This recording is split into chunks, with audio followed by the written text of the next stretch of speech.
I am with the lovely Jade Sabansky. I'm always paranoid if I say that right. Say your last name. Sobansky. Sobansky. Oh, you got to do the O a little more. Yeah. Okay. The lovely Yeah. Jade Sobansky, who is coming to us from the Hawaiian Islands. So that's exciting stuff. I'm excited for you. And she has propped up her equipment on a table, on top of a table. And just decided that the best thing to do in Hawaii is to record a podcast. So that's what we're doing.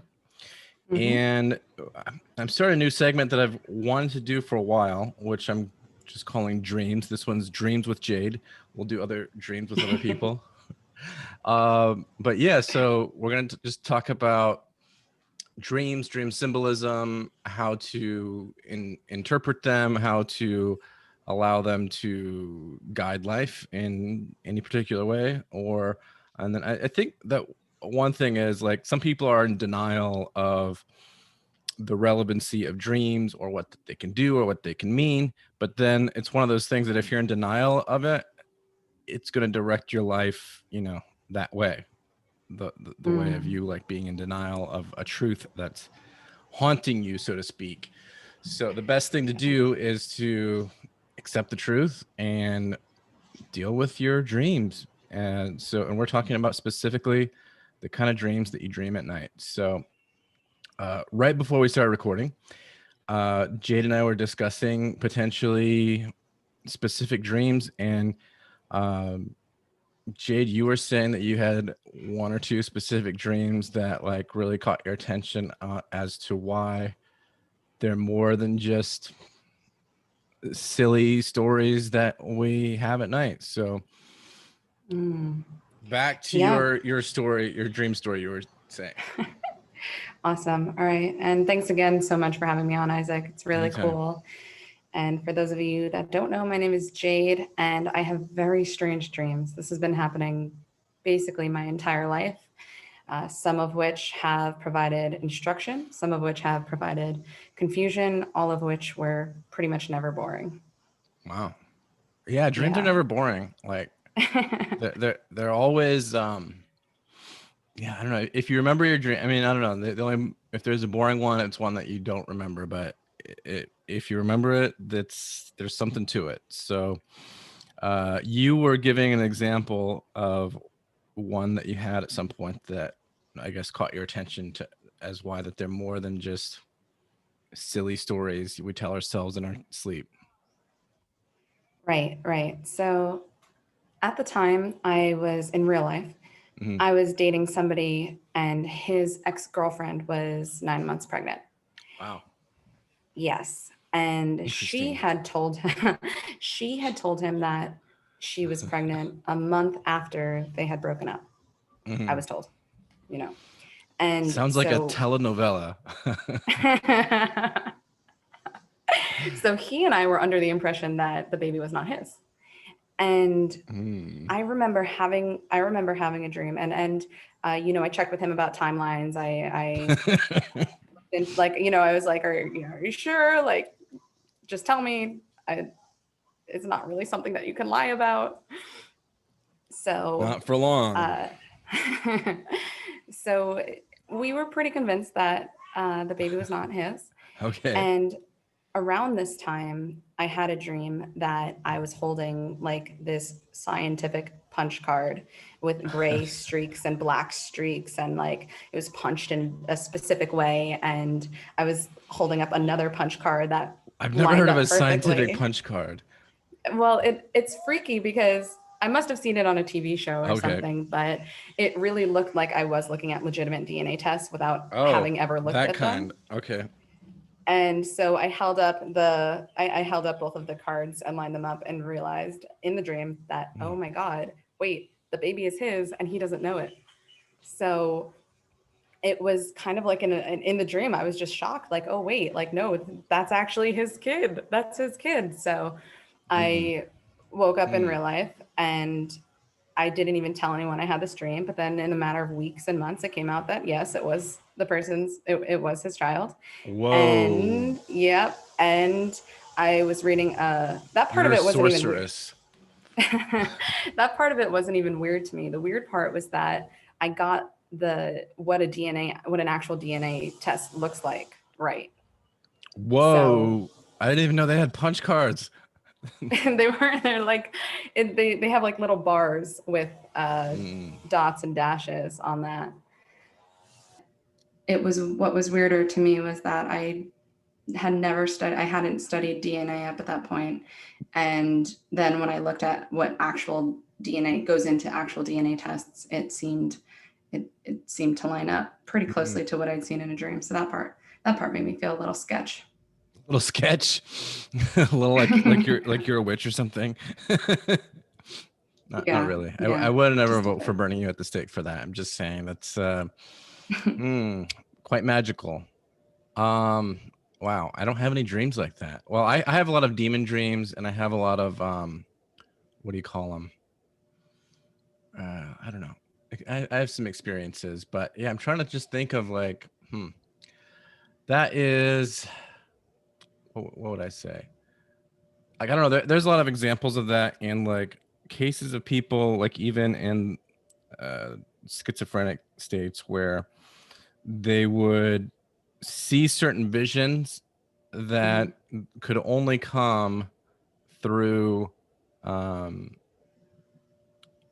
like their archetypal visions, that they would see things and they would describe things of like how, you know, the sun had this tube giving life to the world and everything, and it's this archetypal mythological dream. And this is like just one that Carl Jung gave a few examples of, and how the schizophrenic person could never have read the particular book or the couple books that would have had that vision in it. So it's like it was from the archetype. So relating that to what you're saying now, it's like, it gives me all these questions of like, okay, some of these things, it's almost like genetic memory. Like we can inherit archetypal memory almost, or like inherit memory of, which is kind of weird, because it's like these visions that we might get, are they sort of universal? Because like almost like how a person with arms and legs will interact with the same way another person with arms and legs would interact with the world, compared to, you know, someone who's formed like a fish. So that is to say, sometimes we think of like how certain things come about because of how that our sort of cognitive structure is and how it interacts with reality, whatever reality is. So something like that, it's like, I wonder if it's like, one, is it passed down kind of genetic memory, or is it, or it's also some of these kind of things, like there's been some examples of that where people would get a vision or a dream or an intuition or whatever to like almost do some fortune telling kind of thing like that. And if anything, the only thing that would have made sense is if it was like something that they, like a book that they read, you know, a long time ago that they don't remember reading or something like that. But how it gets into the mind in those particular instances is a strange thing. But that's like that's pretty mind blowing. Like my mind's literally blown right now. So I don't know what you think of that. Your mind has probably been blown for a long time trying to piece that stuff together. Yeah, well, I want to tell you about my friend Jan. And the first time, and I've kind of made sense. We had an interesting relationship, and I've kind of made sense of it just in recent years. So what happened was, he was my TA when I was at San Diego State University. And for some reason, I started having just a TA, never that, you know, someone at the front of the classroom that I never spoke to. And I started having dreams about him being a really close friend of mine, like him kind of comforting me before I went on stage as a cellist. And just you were a cellist? Not professionally, but you know, just hobbyist. Okay, cool. So or just like being at a sunset somewhere and like hugging, and things that were like vaguely intimate, but not necessarily in the romantic sense. And this was all before I knew him. This was I didn't know him at all. You never talked to him. Then, you just like sat in a room with him sometimes up to this point. Exactly. And then I decided, what the hell? I'm going to talk to this person and try to be friends with him.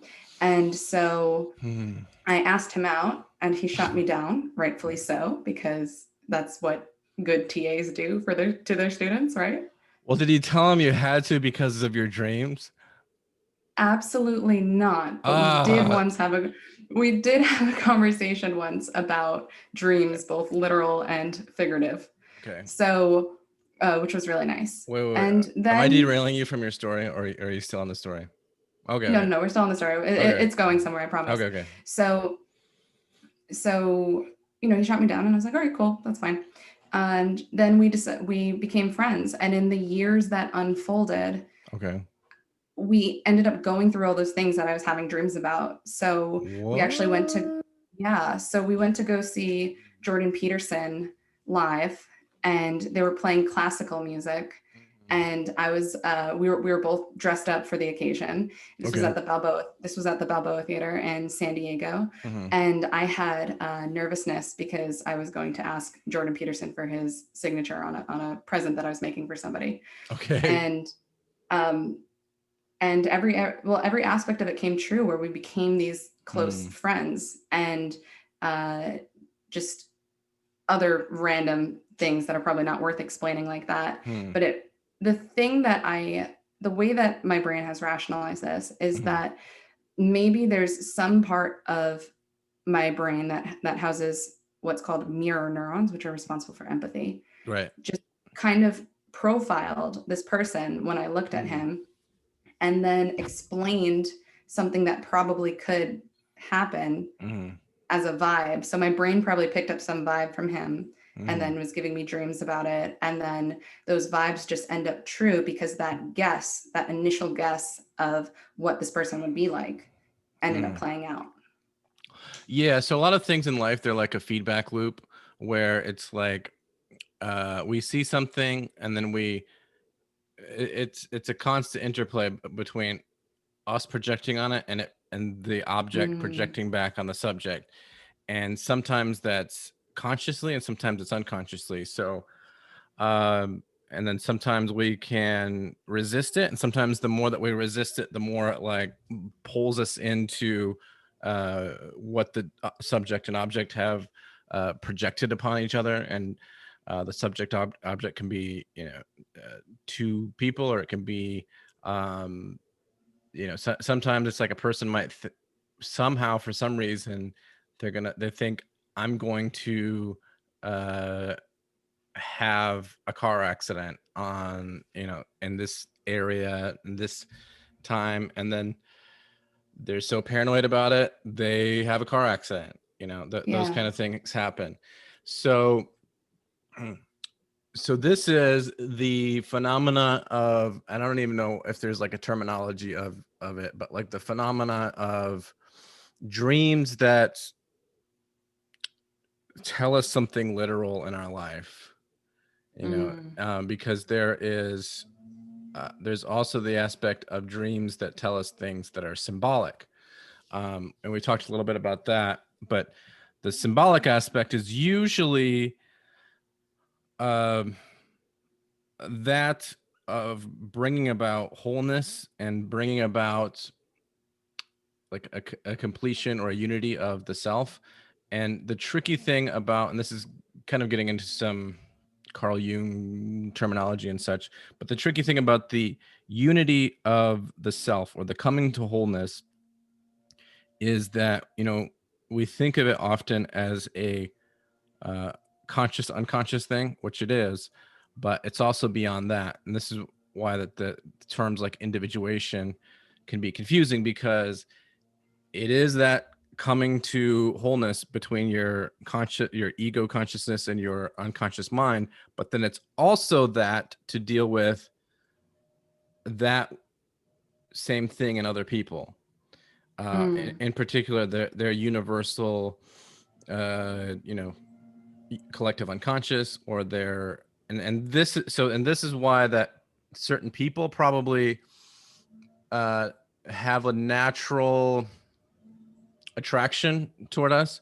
There is sort of like these ideals that we can put on them, and that'll go into like anonymous, and that'll go into like mother father projections, and we can project these ideals upon people, or even like the wise old man. We can project all these kind of like archetypal characters on people, but what that is that's the unconscious in ourselves, that's universal unconscious in anyone else, whatever stage in life they are, young, old, male, female, doesn't matter. We all have these like universal archetypes that are all trying to unify. And so dreams bring that about. So has that been your experience too, as far as seeing dreams try to bring you about to unify sort of like your sort of ego consciousness with like the unconscious or universal sort of symbols or archetypes? Definitely. I've absolutely come around to the idea that my dreams are just my brain playing out, making sense of things, right, trying to bring things to the forefront in a way that makes sense to it. And I think that there's something freeing in that. Yeah. And okay, so I said I would share some of my experiences too, and I think I don't know if I gave this story or anecdote in some of the other podcasts, but I had a couple interesting things. So one was that when I was really young, like, I don't know, I need to actually have my older sister on the podcast. I probably will this month or next month, because she was really interested in, psychology and a lot of these different kinds of things. But I didn't really think much of it until the last couple of years. But one reason was because when I was really young, like 6, 7, 8 years old or whatever, I'd have a lot of really bad dreams, nightmares as a little kid. And then I would go to my mom and my sister, I'm not sure how many years older, but she's a bit older. She was a teenager at the time, I think. And anyway, so I was like, what can I do about these dreams? My mom wasn't really sure what to say exactly, but my sister said something like, if you don't believe in them, these monsters, they can't hurt you. And that really changed my dreams into a lucid form, like, ever since then. And I think she even like told me some things about like taking control of dreams or being lucid with it before I really knew what that was. And so from a very young age, if I would have dreams, it would be things that I would take over. And the interesting thing I think about that is, actually, you and I, we had a conversation recently, or a bit, when we were sort of setting this up and things about what we might talk about. And one thing is we were comparing how our personalities are different. And the one thing is that I have a very low level of neuroticism. Like, I'm surprised if I have any, although we should have some. I should probably have more. But one reason, and I don't think I mentioned this as a reason, but one reason is because I think normally if a person has a higher level of neuroticism compared to a lower one, it's because, usually people, if they have nightmares or bad dreams, then they're tormented by them. And then that will also play into the rest of their life and how they interact with the world. Me, from that age of about like 7 or 8 years old up until present day, if my dreams are getting too nuts or whatever, or going the way that I don't want, or sometimes I'll try to just be in the passenger seat, not take control. But if it gets to be too much, then I take control. And it's strange, because with that's I think one thing that has given me that like almost too low a level of neuroticism. So this, I think it definitely helps develop a person's personality. So I don't know if you felt that too. I know you said that you had dreams at very unusual dreams at a young age, and maybe that helped form your personality a different way. You know, that's a great point. And yeah. I think it is. I never thought about it that way, but when you have dreams about someone and you see that person in real life the next day, you get a choice of how much importance you want to put on that dream. And you get a choice if you want to interact with them and find out if they're really like that or not, or whatever it is. So I think that my dream life has highly influenced my waking life because it's made me more aware and observant, and just I'm one of those people who is constantly thinking about something or thinking through something, maybe even overthinking at times. And yeah, that's absolutely. Well, and one thing I think that comes to mind is it helps to understand things in this sort of archetypal way, because like, okay, years ago, I lost my mom from cancer, and I've, lost some other people where then I would see them in the dream, especially my mom sometimes, even like up until like ongoing. And, years ago, it would be like, oh no, that's like a memory or I'm trying to hold on to it too much kind of thing. Or sometimes, we can, if we lose someone and then they're in our dreams, it can be like, we can, I think, take it the wrong way, or be like, we just need to move on. We need to like quit trying to grasp on. We need to quit trying to like hold on to the reality of a person being there if they're not. Although the strange thing is that in the unconscious, the unconscious has a completely different conceptualization of time. Time doesn't exist, or if it does exist, it's its own thing. And two, it doesn't understand things like death and finality. So if you tell your unconscious like that person's dead, quit being like that, or whatever, it's like, trying to tell, I don't know if I'd say trying to tell a child, but it's like, because a person, sure, maybe you're not going to be around that person, but to your unconscious mind, that person is always there because that person is a piece of you. So, and if you start to realize the symbolism in it, that like seeing your mother or even a sibling or a peer, they're not just that individual person. They represent something more symbolic, as far as like the archetypal mother or the archetypal, sibling or child, or, all these things. I don't, have you had any more sort of interactions with the symbolism in your dreams where you found that your interaction was more symbolic than literal? Because it seems like a lot of yours were on the literal front. But yeah. Well, first off, I'm very sorry for your loss about your mom. That sucks. And I think that it got to a point in my own dreams where if I was seeing a pattern or a repetition of something, I would just ask myself, what does that represent? Or what does that mean to me? And I think that those examples are harder to hold on to. They're a little bit less tangible for me, even though I do know that that's definitely happened. Right. So, and I don't know, because the unconscious, the way that the dream interacts and the way that your unconscious interacts with your consciousness, it's like we can freak out about like, oh no, I've got to do whatever. Because in our conscious mind, we're always grasping things like, I need to have these possessions, I need to have this car, I need to have this house, I need to have this relationship the way that I want it. But your unconscious mind is more like, everything is self.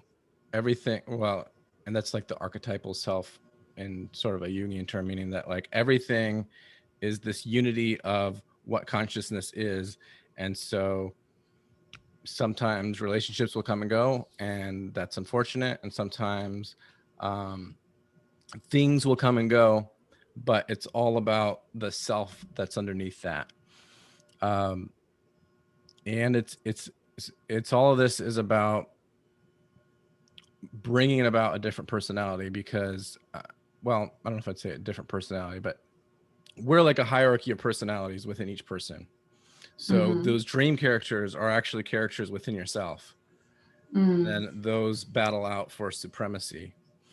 But I don't know, what has been your experience with like, or understanding of the symbolism involved in dreams, and letting the symbolism bring about, I guess, like maturation or better understanding of yourself in the world?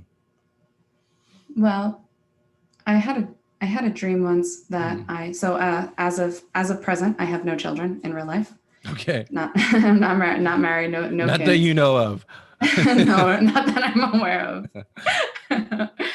And I had a dream where I was holding my child, who must have been maybe 7 or 8 months old, and my arms were getting tired, and she was getting ready to go down for a nap.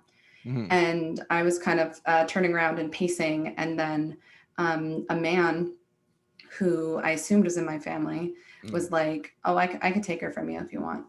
And so I passed her to him under the impression that it was her grandfather. And then I took not even half a step away, and I was like, "Wait, who was that? That was a bad man. I have no idea who that was." And so I turned around to get back to my child, and I was locked out of the house, and the house was like really far away. And I was like, "Oh my God, I'm the worst mother. So yeah, in that one, I think the symbolism there was talking. And for context, I think it was in my last semester of college when I had this dream. Oh, okay. And so I think the dream was about like just not having control over my own life, and not wanting to give over pieces of myself to an institution. And then also because I didn't want to give it over, or because I the baby over, then I was essentially. And so I think that being in an American university, they really don't, I mean, nobody really cares about who you are at a university, a big one at least. It's just a business. There's a lot of it is just a business, and there's a lot of conforming that needs to happen, and they like to have things a certain way. So it could be something like that. Well, see, this is another example where that family metaphors, especially now, okay, because like I posted this interesting statistic that I think we often need to remind ourselves of, that the average lifespan in all human history was like 30 something. So the way that we interacted with life, and it was that way, like sometimes we think, oh, it was that way, like we've had a long lifespan for a long time. Nope. It's basically we've only had long lifespans for this past century-ish. It started going up in like 1850-ish, but before that the lifespan was always about 30. And of course that has something to do with just like death of children and all that kind of stuff. And so the way that we interacted with reality, like our sort of like psychic interaction with reality for a long time, was that really everything was about survival, and making babies was a big deal, like lots of them, and make sure they survive, and that somebody and that's like even speaking back to how it was a couple hundred years ago. But then of course more so of looking back at all of history into like villages and tribes and all those kind of things. So I say that because now we're in a different kind of world where, of course, we still have babies and we still don't want to die young and all those things. But more of our sort of cognitive energy goes into things like making idea babies, as we might say, or making like a business is a baby, like a college degree is a baby, a podcast is a baby, and in their own way, of course, not exactly the same way that a real baby is a baby, but in their own way. So like what comes to mind in that sort of interaction is that like your career slash thing you're trying to make of yourself, your new self, was supposed to come through the educational institution of a university, and to come out and be taken care of by the good wise old man, the good grandfather figure. But it wasn't working that way. And houses often represent like it's like a form of consciousness. So it's like you, and this kind of represents, it's actually a good one for like how people feel, to whatever degree that it may be true, or it is true to a large degree for sure, that the education system is, well, for lack of a better term, it's a ripoff. And people are feeling that. And that kind of dream is like what people feel as they finish school, is that they had this idea baby of them and their new career, their new self, and they are supposed to get help from these educational institutions. And then they're like, nope, we just want your money. You're locked out of this, cognitive structure. Screw you. But I don't know what do you think of that in regards to your dream and everything? Oh, okay. Yeah. I would agree with that for sure. And it made me, the dreams that I was having at the time made me very, very selective about the postgraduate studies that I signed up for. So it worked out. So you were studying broadcasting before, or was this, what were you studying at the time? So I was raised in an editing lab, and my mother worked for NBC, Bravo, and True TV. So my sister and I could operate. Back then, the greatest camera was called an XLR. Oh yeah, remembers I remember. Anyone remembers that? Yeah, those Mac computers. What were they? G4s. That was the big one, I think, too. And so my sister and I have been editing in Final Cut and Premiere since we were like 8 and 9 years old. And naturally, we took some broadcasting classes at the local community college where we lived in New York, just from a very young age, absolutely just for fun. And then when I was in high school, I went to a magnet school where you could specialize in communication, and my focus was broadcast journalism. So for 2 years, I was the lead anchor woman of a school-wide news show that actually went out to 6 different schools, which was pretty fun. Wow. And it was a $1 million studio. Wow. And the second year that I was there, I ended up anchoring, producing, and doing TD when I could on the side. And for those of you that don't know, TD is the technical director, and they're in charge of loading up the right graphics and then making sure those graphics go at the right time, and that also switching from the different camera angles at the appropriate times. So that was really fun to be anchor and also TD. You were the anchor woman, and you were in San Diego like Anchorman. Yeah. So that was fun.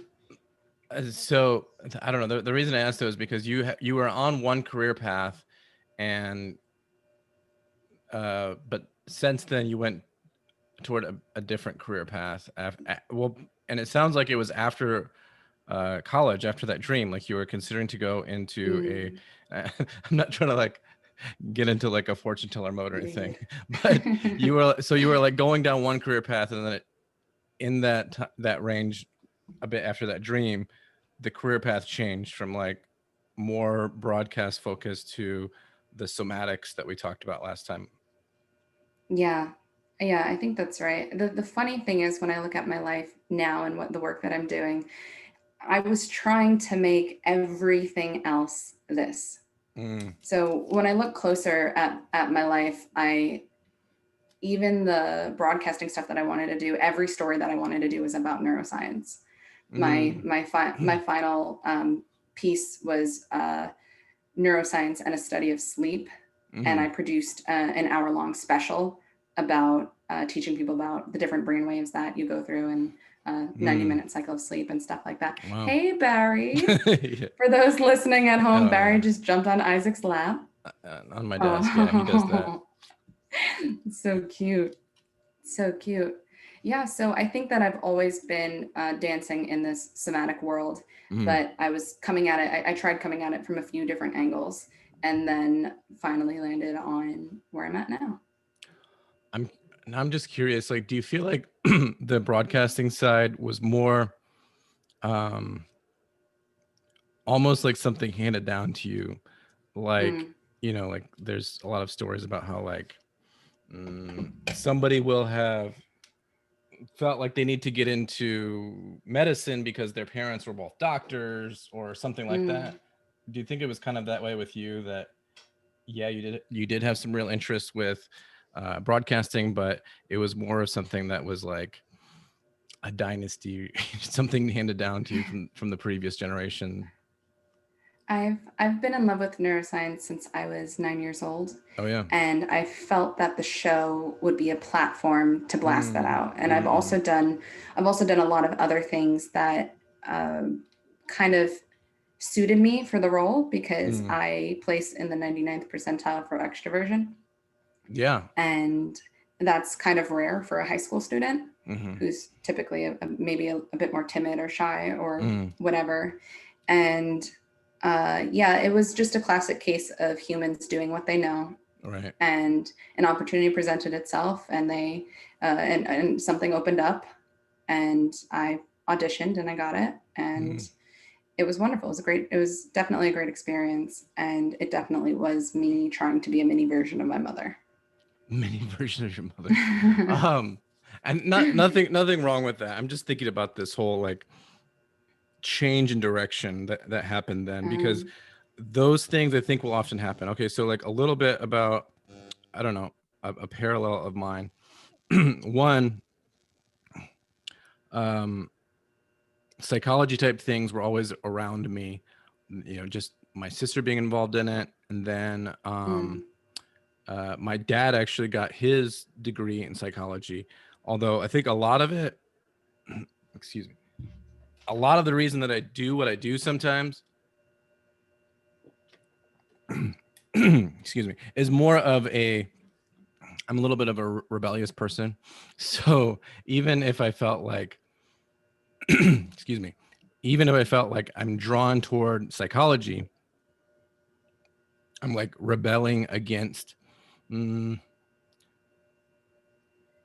because that's like what my father was involved in on whatever degree. Especially because of like his off and on role in life growing up. Also, the other thing that was happening at the same time is psychology, for better or worse, or better and worse, it is closely related and or a form of spirituality. And I mentioned that because things, you know, were a bit unstable in the home life growing up. And the spirituality was more of the thing that I found to ground that, to ground sort of like the chaos and growing up life. And so sometimes I think it's funny, like when people always talk about like, oh, you get into religion or spirituality purely because it's handed down to you. Mine was definitely the opposite. If anything, it was rebelling. It was like another form of rebellion, because like my dad was atheist and my mom was like in it, but kind of like hopping around different churches and different things, and you know, nothing wrong with that. But it was more like I want to like stick to this one thing because it gives that sort of like peace and groundingness. So anyway, that became like my thing from childhood up until the last few years or so, and it still sort of is, but just in a very different way. So yeah, it's kind of like I was the opposite. I was rather than being a mini version of my dad or my parents, it was like trying, maybe to a large degree unconsciously, being the opposite through Christian spirituality. But then in these last few years or so, last couple years especially, what I think had happened was I'd kind of like given into those things that I'd felt drawn to for a long time, including, you know, these psychological things. But also the main thing is making all of that make sense in reality, you know, because psychology, religion, science, they're all their own sort of leaps of faith.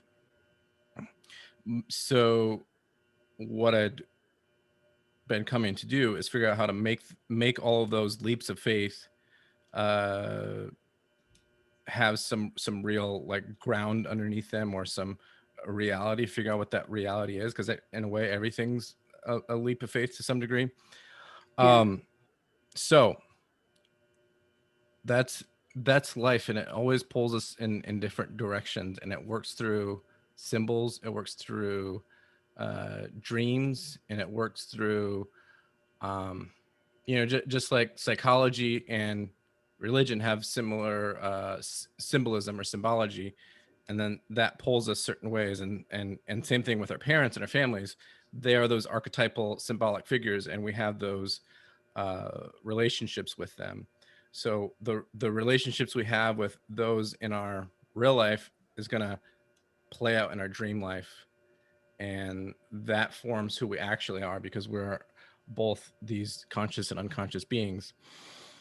But I don't know, do you have any other examples of the symbolism playing itself out through dreams and then real life? I'm sure there are. Well, okay, let's back no, let's back up actually, because before we started this, and I think this is why I was thinking of some of these childhood things that we talked about, is you were talking about how from a very young age you had dreams that really caught your attention as very unusual. So what are some of those examples of you at a very young age with these dreams where you're like, wow, dreams are more than dreams? And how did that happen, like at a very young age for you? I think every year before the first day of school, I would have something come true about the first day of school. Wow. Whether it be, so I graduated from a high school of 4,000 people. So it was just, I don't know how many people were in my elementary school, but you know, there were large classes of like 35 kids. Wow. And every year I would have something where it was like either someone would compliment me in a certain way, or someone would be in my class again, and we would be so excited to be able to sit next to each other all year, stuff like that. And little things. Or sometimes if I had a strange dream, and these now that I'm saying it out loud, it definitely makes more sense, that I would have dreams about friends, concerning dreams about friends, check on them in real life, and then find out that that concern was validated and something was going on at home. And so, I mean, we're talking about like pre-K through second grade here. So basically every year you were having a dream, and it would, like almost every single year, like on the first day of class, you would have a dream the night before and something would happen along those lines? Yeah. And then actually, as I got older, it became a source of anxiety for me. Wow. And it was so bad that I remember even before the first day of 8th grade, I didn't sleep. And then the first day of 9th grade, I didn't sleep. You're afraid of these dreams, like you're some sorceress witch or something. I just was like, all right. I'm over it. It's too much. I don't like it. Yeah, because I think at the time I was afraid of like going crazy or feeling like it was, I don't know, it just was very, very anxiety inducing in the end of that whole era. And now if I have a really bad stomach ache from stress, I can tell my mom or my sister that I have like first day of school stress, and they know exactly what I'm talking. They know exactly what I'm talking about. It's like your special thing. First day of school stress because you're having dreams that manifest the next day, and that stresses you out. Yeah. So definitely definitely a big part of my life. And I was also, to what degree have your dreams been lucid, that you're able to have a level of control? So I actually think I'm in full control of that now. And it actually got to the point where I was in San Francisco with my ex-boyfriend in 2018. And we were sleeping next to each other in the same bed. And I had a dream within a dream within a dream. Whoa. And multiple times. Like, you got the good stuff. It was crazy because I thought that I kept waking up and telling him like, hey, I just had a lucid dream. I just had a lucid dream. And he's like, oh, cool, try this. And then when I finally woke up in real life, I was like, what was the last thing we said to each other? And he's like, I don't remember what we talked about last night. And I was like, whoa, okay. Dang. But the cool thing about that lucid dream is like, because, you know, I used to be able to have tells, like where clocks wouldn't work, phones wouldn't work, tech wouldn't work, or like where I could like jump and like touch the ceiling or something. And I was like, or sometimes I'd be like, if this is a dream, let bats fly into the room. And I was like all these bats comes like swarming in or whatever. But I'll never forget those San Francisco dreams because I went up to a mirror and looked myself in the eye in the dream. Wow. And to make sure that I wasn't dreaming. And that was a turning point for me because that was when I realized like my tells were just all gone and to just embrace it. And so now if I want to have a lucid dream, I can, but you can control the level of lucidness usually? I can't control the level of lucidness, but I can control what I do or say. So there's certain people I really miss in my life right now. And so I can like go and look for them, right. Or have a conversation with them, or I can play out conversations that didn't go so well. Or I'm actually not that interested in like flying or You're not interested in flying. I'm not that interested in flying. I'm not interested in being like super strong. Really? So yeah, my dreams are usually always centered around people, and those are just symbolic. I was just gonna say those things are just symbolic anyway. Where, like, you know, flying and superpowers, like there's reasons that those, you know, movies and things are big. It's because we sometimes dream about those things, which are symbolic of, you know, some kind of coming to self or coming to wholeness or coming to another level. But I think like what you're more into, which is better, is relationships. So it seems like you're more into finding relationships and making the most of your dream world and your actual real life. Oh, you know what? I have a fun one for you to analyze. I can't believe I forgot about this one. Oh, all right. Give me the fun one. This was a really weird one. I had a dream that I was a young African boy and my brother. Oh, it gets so much better. Just wait. Okay. I'm listening. So my brother and I were in, and I was a male, and we were in our little African village that got like pillaged or whatever. Like missionaries came and they stole all the children to have a better life in America, but it wasn't really what we wanted. Like they captured us, but we wanted to stay home.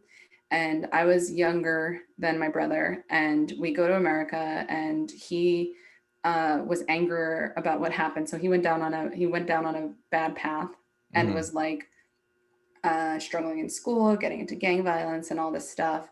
And it got to the point where I had to distance myself from him So we're like early 20s now, and we're apart. So you went through like a whole life?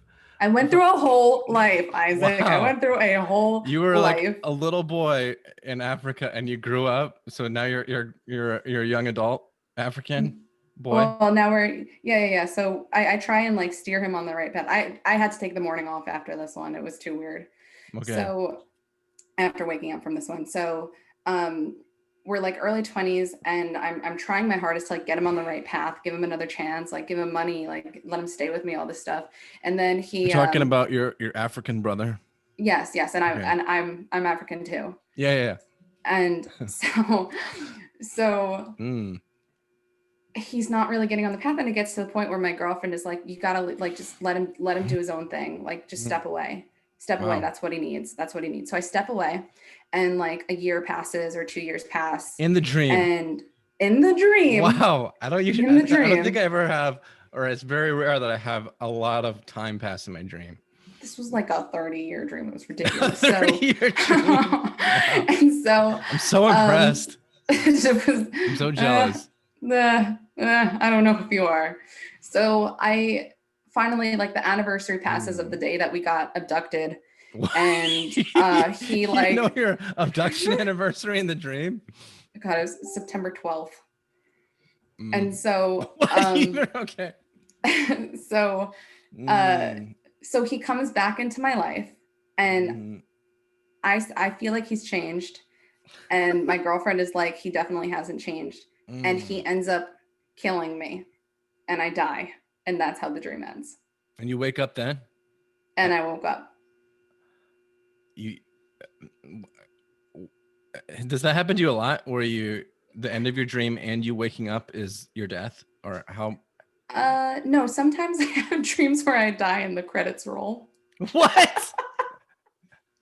Yeah. What credits? I don't have any credits. I'm so jealous of your cool dream detail.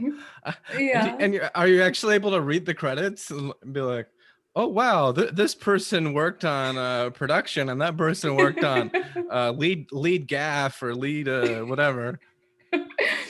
Yeah. But no, have you? No, I'm actually interested in this sidetrack for a second. Oh, sure. Yeah. What goes on with the credits? It's all like just random names that like the names don't make, like, where I'm so shocked that like I can't read, but if I do zone in on a name, it's like Amy Smith or like John Robert or like, it's not that useful, but it does say I remember once the headlining credit said a life that lived, a life that was lived, a life that was ended, or something like that. And I was like, that's a really weird and unuseful statement. Was that after you died in the dream though? Yeah. So like I'm saying like the dream, I died, and then credits began to roll, and that was the first sentence. And then I was like, what the heck is this? And then I woke myself up because I was like, these credits suck. Changing channel back to reality. They do. But okay. Yeah. Wow. Well, okay. First and foremost, with the death, and especially like that level of awareness of it, and not just tormenting. Oh, by the way, when you die, what's your general reaction to your death when you die? Relief. That's interesting and good. But it's like, it's usually like a defiant thing. Like I'll usually be in a place and know that somebody's about to kill me and be like, you're gonna kill me? Okay, go ahead. Like, it's like it's more like a just, and then I'm just like, whatever, I don't care. Yeah, I don't know if I've ever let anyone kill me in my dreams, because I'm a rebel. Like, and my dreams like hate that, and maybe that's like a level of like immaturity that I have, and maybe that's why you're more mature in some ways, even though you're a few years younger. No, because our consciousness, our self, is always dying and rebirthing. And it's almost like that Peter Pan thing. We don't want to die. We don't want to be reborn. We don't want to transform. Although to me, I look at it as, in my sort of like dream ego taking too much control, I look at it as like oh, you think you're gonna kill me? Well, look, bullets go right through me. What now? You know, and they always get really upset with me. Actually, I had a couple where, and I don't know if this was probably related actually to me needing to mature like a year and a half ago, and I was like, whatever, your bullets don't do nothing. And then it's like they're these like gangsters and demons and whatever else were like, we're really gonna kill you. And then they like actually jumped into me, almost like I wasn't even thinking about this analogy until now, but like almost like the what's his name, Agent Smith at the end of the first Matrix, you know, where he jumps into Neo. And then with that I was like, oh, you might actually kill me like this. So then that's when I woke up. And then people always say, oh, it's just a sleep paralysis, but I had at least 2 or 3 where it's like I wake up and I'm feeling in my real life like not just a like random sleep paralysis, but this only happened on these instances where like my dream whatevers really want to kill me and they almost kill me and I escaped their death. And sometimes like my last stand of escaping was to wake up. But then I felt like almost dead in the real life, like my life force was gone, like, and all that. But okay, so back to you and your African kid, your African boy self. Although, okay, the African symbolism, there may be a lot to that we could analyze forever. You see, but go ahead. And here's where we have to ask: did my mind play out 30 years of a life, or over the course of 8 hours of sleep? Or come on, let's be realistic, as one sleep cycle. So like over the course of, 7 minutes of REM sleep, or whatever, or whatever it could have been. Yeah. Or were 30 years of memories implanted at a specific point in time? And so that's where I started. And I've been thinking about this a lot lately, and that's why my relationship to the past and memories and stuff is changing a bit, because it's like,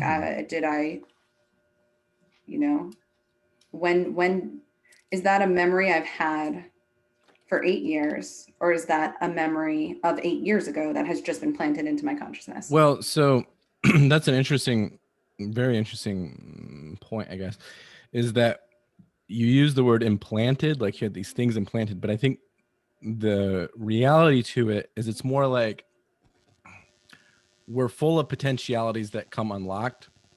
So including, especially, and people have been talking about this at least since, Plato and Socrates and those in recorded history in the West, and earlier than that, I believe, in the East, where it's like what we do when we mature and learn and all those things along those lines is we're remembering. So it's more like you had a potentiality unlocked. And so when you have those memories, it's not like they were implanted from somewhere. It's like, and this is why that like often in dreams and dream symbolisms, there's like, has to do with like a hoard of gold or a hoard of treasure or because it's like this potentiality unlocked. So same thing when you like take on somebody's whole life, multi-decades of life. It's like, then you wake up with that. That's like a massive potentiality worth more than anything you could get from like your school that locked you out and took your baby or anything like that. But no, so the African thing is tricky. But you could hypothesize about a lot about that. You'd probably have to like really dig into what may be there. But although I think what just like comes to mind is that so much of this is the opposite of you. In other words, it wasn't just an African; it was an African male that you were, and you are a, woman, a non-African woman, in America, you know, so it's kind of like the opposite of you, but then in this opposite of you have a hostile brother, and you know it's that hostile brother symbolism, and that's kind of like how the hostile brother plays out with you, is that it is what's the word? It's just someone more like that. It's not like but then so your hostile brother that was basically just a deadbeat, he got tired of you telling him what to do and telling him to grow up, and then just killed you in the end. So after we got taken to America, he never really fit in and was not good at playing nice with others. So he got in fights in school and got kicked out of class and memories. Stuff. Wow. It's so this one. I like it. Yeah, this is one of the ones where I just hands off. I'm like, all right. No, it's good stuff. You could analyze it forever, but so yeah. No, this is actually one. This is one I've actually never tried to analyze before, because I just was like, I'm not touching that. That is just, there's just too much there, and it's just hands off. I don't know if I'm supposed to like turn this into a screenplay or a fiction novel or whatever. I was like, I'm just not touching that one. So my older brother, he he's getting in trouble in school, and he your African older brother. Yes. He joined a gang. He joined a gang, and I tried to get him out of it, and I couldn't. And then like it got to the point where my girlfriend was like, just walk away. Like, you literally tried everything except walking away. So I walk away, and then my brother gets really pissed, and he gets really mad, but then he comes back a few years later. Is like, hey bro, I'm sorry, that was not cool of me, you're right, like I have this wife now, she's pregnant. Like, he got his life together. Yeah, so he seemingly got his life together, and I bought it. I was like, oh hell yeah, like I've loved you the whole time. And then my I think like my girlfriend was like, like don't go on this like, don't go on that trip with him. Like, don't go on that trip with him. But I was like, no, I trust him. Just me and him, like brother bonding time. And then that's when he killed me. And my dying thought was, I still love you, and I'm sorry I let you down. Wow. Yeah, but he like killed me, and I was like, and I remember feeling like, you didn't have to do this. Like, I think the last thing I said was like, you don't have to do this. But then he killed me, and then I woke up. I don't know. I mean, the only other thing along these lines that just makes me think is how, like, we look at these hostile brother motifs, and the Bible is maybe where they're most notable, and the oldest, or some of the oldest, at least in what we might call Western culture, and that goes back to the original brothers, Cain and Abel, and then you've got the whole line. I mean, even before Jacob, Esau, and what was it? It was like that whole line of, they say like the God of Abraham, Isaac, and Jacob. So it was Abraham first had this hostile relationship with Lot, his nephew, and then these are like generational things.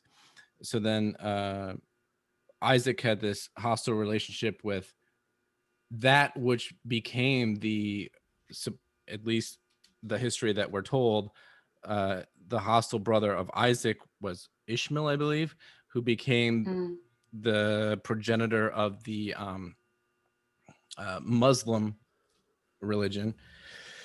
And that's like how sometimes we're like, why do people not get along? And look, it goes back to a family feud, like however many 3,000-4,000 years ago, whatever it is, I don't know. And sometimes it's like, no, that's stupid. It's not like a family feud that's like thousands of years old, but it kind of is, in that even if it's not, that's not the exact history. Maybe it is, maybe it isn't. Who knows? Those family dramas start on the inside. Like, that's what your dream was. It's an internal family drama. And then it's interpolated with our actual families, literal, and, like, I could be a brother type of figure to you, or whatever. And then so it expands out on society, where society is the great mother, the great father, and all those things. And then that expands throughout history. But I say all that to say that we haven't, and maybe this should turn into a screenplay or something, or just explore it more, only because there hasn't been, I don't know. I mean, of course, there's been a lot of movies and, I don't know, books and different things where there's that sort of hostile sibling rivalry between brothers or sisters or whatever. I think now the more predominant one is things that are like, you know, Cinderella stories where there's like a bad, like a hated stepsister because people feel that way in society, that kind of thing. But there hasn't been a lot of these a really good modern hostile, and I like there are, but none really comes to mind because there hasn't been a good one. You know, I don't know. Can you think of one, like a good hostile brother story? Maybe there's a bunch of them, but they're not very good. Have you seen Lion? No, I guess there's a good one that I didn't see. Maybe I need to see it. It's not really a central theme in the movie, but it is a plot line that's really good. Yeah, that's the thing, is that there's always these multiple levels and multiple plot lines, just like how we live things out. Wow. That dream we could we could dissect for 30 years or so, or a long time. Anyway, I think we have to wrap it up, but wow, that's a lot. What I'm going to do, and I wish we had more time, because the thing with dreams like this, once you really get into them, they are infinite, you know, the way that they interplay with your internal reality and then your family and your relationships and then society and all these archetypal roles and everything else. But yeah, so what I'm going to do is we'll do another one of these sometime in the future, and I'll also have other people on, maybe with you, maybe not, we'll see. And this is just a cool thing to explore, and at some point we'll get more into the like really how to make sense of these, like, and like the symbolism. So I don't know, do you have any closing thoughts on how one is to live with such dream worlds and what to do with it? Because most people don't usually talk about it, or they'll avoid thinking about it or whatever, but dreams are very real and they definitely affect our lives. So what is something that you would, I don't know, leave the audience with perhaps on how to use your dreams for good and not let them just like chase you around? I mean, the one thing that really comes to mind is learn how to take care of your brain health, because it will make the bad things not bother you as much, and it'll make the good things even better. Right. Brain health, good sleep, but then, and also on a practical note, just to journal it, especially because like one of the things that I often fail at is like it's tricky, because when you wake up, it's so present. You're like, oh, I wouldn't forget that, you know, because you're still like, it's like you don't just go from like on off, like I'm in the dream world and now I'm like in the real world, whatever you want to call it. You like transition. It's like a gradual thing. And so you wake up and you think, oh yeah, sure, I get it, I'll remember that. But then later, if you want to write it down or anything, it's not going to go, you're not going to remember it very well. So one practical tip, I think, for everybody, and I don't know if you have any experience with that, is you want to record it somehow ASAP as much as possible. Have you had any experience with that? Yeah, so I don't have any strength in my hands when I wake up. Wow. Like my body, it takes my body a minute to come to, kind of. And so there's a couple things that I do. I'll just rapid fire write down words, you know, just random, like, you know, tower, shelf, buffet, like my second grade teacher, like whatever it was, and just write like shorthand notes, and then kind of like wake up, brush my teeth, figure out what was real life and what was a dream, which is so much of my morning, because now, you know, my dreams are very convincing and extensive. So while I'm kind of processing what's dream and what was real, or what was a dream and what's actually real, then I can come back and like write fuller sentences. So I'd say my pro tip is like, don't feel like you have to record it all at once. Just get the absolute bare minimum and then come back to it. Yeah, the shorthand tip is actually a really good one that I'm gonna have to definitely do. That makes sense, because when you're like bringing that reality into the conscious ego mind, or whatever you want to call it, you can kind of think that it makes sense in sentences, but it doesn't. It kind of like messes it up to try to put it in sentences, because like I've had that experience where I'm like trying to put it in sentences in like a way that it would make sense, that I would write it down and maybe be able to, you know, read it later or tell it to someone that way, and it kind of messes it up. But yeah, shorthand version would be better. And then the other thing that sometimes I'll do is, even if I can barely speak as much as I can, if possible, I will record like a voice memo. I'll be like laying there half dead, like, and then I walked in the room, you know, because otherwise I'll forget. And it's important to record because patterns start to emerge that you wouldn't have otherwise noticed. And sometimes things seem familiar, and again, we're not just like saying all this stuff for the fun of it. It's because it will potentially bring about healing. Like even now, like when I'm talking about it, I've had all these like death dreams, and I'm comparing it to like yours. I'm like, oh, that has to do with like maturation. Maybe I should have let myself die, you know, in the dream. Maybe I'm too rebellious with like all these things. So and yeah, so also it just helps to talk about it and all this stuff, and that's why we'll be doing it more. So good stuff. Anything else? And I'll leave, I guess, what links and how people should hit you up, because your huge podcast is going to launch soon. Yeah, and the one thing that one of the things we didn't talk about today is this idea of looking for patterns and clusters in dreams. Right. So if you start to notice the same person in your dream a few times, or the same setting, or the same feeling is super important. Right. And, you know, if you notice it like 3 times, you can treat that like a pattern. And if you notice the pattern 3 times, you could treat that like a cluster, and then pay attention to the clusters to kind of get the biggest picture of things. All right. Yeah. Well, and some of these future ones, we'll get more into the nuts and bolts of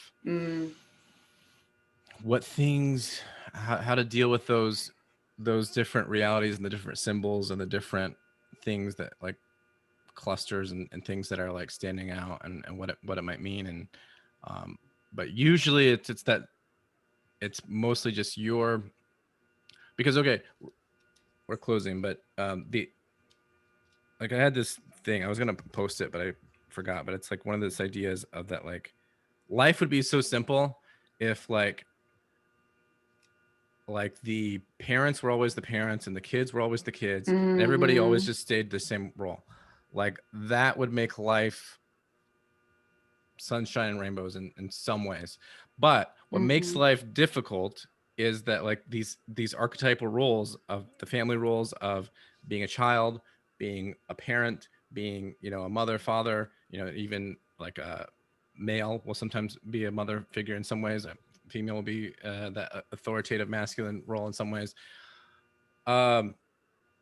That's what makes life tricky and difficult, but the better that we can do at it, it's worth it. But it's just frustrating, and it's unconsciously frustrating that we have to go through these changes of roles. And especially like a lot of times we deal with people, especially I think in our age group of, you know, in their 20s and 30s, because we're making those transitions.